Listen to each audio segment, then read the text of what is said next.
पालिका निवडणुकीच्या पार्श्वभूमीवर ठाकरे बंधूंसह दोन्ही ज्युनियर ठाकरेंचाही जोरदार प्रचार सुरू आहे। मुंबईतील वॉर्ड क्रमांक 46च्या उमेदवार स्नेहिता डेहलीकरांच्या प्रचारार्थ आता अमित ठाकरेंनी रोड शो जो आहे तो केलेला आहे। त्यावेळी मुंबईत आमचाच महापौर बसणार असा विश्वास अमित ठाकरेंनी व्यक्त केला। आपल्यासोबत आता ह्यावर बोलण्यासाठी आपल्यासोबत आहेत अमितजी ठाकरे। खरं तर प्रचाराची रंधुमाळी सुरू आहे, काय रणनीती आहे प्रचाराची एकूणच? नाही, आमची रणनीती सेम असते की आम्ही घरोघरी जातो, लोकांना भेटतो, लोकांच्या समस्या समजून घेतो आणि मला वाटतं की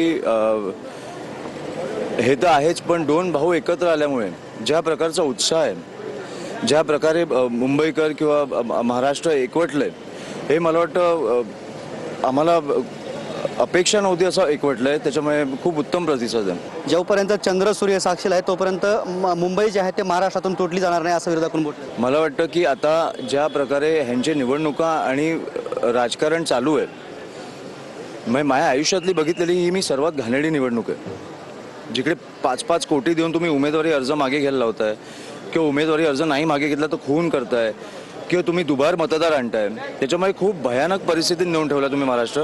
आणि मला वाटतं आता कुठेतरी जनतेला तो आक्रोश, तो जनतेचा आक्रोश मला वाटतं कुठेतरी 15 तारखेला निवडणुकीत बाहेर निघणार आहे। खरं तर 11 तारखेला शिवतीर्थावरती ठाकरेंची तोफ धडणार आहे।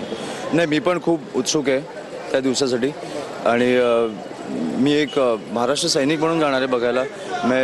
मनापासून मी वाट बघतो त्या दिवसाची, कारण एवढ्या वर्षांनी दोन्ही भाऊ शिवतीर्थावर एकत्र येतात। खरं तर प्रचार करताना मुंबईकरांचे काय अनुभव आहेत? आज तुम्ही 2-4 दिवसापासून प्रचार करतात, मितालीताई आहेत, अनुभव काय आहे ते प्रचार करता? मला वाटतं शिवशक्तीचे प्रत्येक उमेदवार रेल्वे इंजिनवर आणि मशालीवर निवडून येणार आणि आमचा महापौर 16 तारखेला बसणार। कॅमेरामन हरिमनीसह मी रमेश चेंडके, TV9 मराठी, महाड, मुंबई। तर अजित पवार महाराष्ट्रातील भ्रष्टाचाराचे आका आहेत अशी टीका आमदार महेश लांडगेंनी केली होती। या टीकेनंतर सुषमा अंधारेंनी दोन्ही नेत्यांवर निशाणा साधला।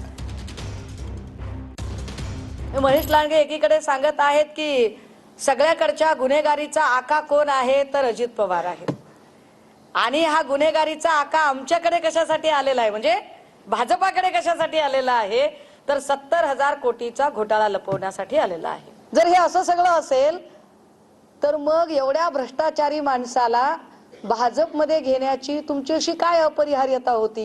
ही सगळी नुरा कुस्ती आहे। हे फक्त इलेक्शनच्या आधी एकमेकांचं भांडण झालंय असं दाखवत राहतील आणि इलेक्शन नंतर पुन्हा एकदा तुझ्या गळा माझ्या गळा गुंफू सत्तेच्या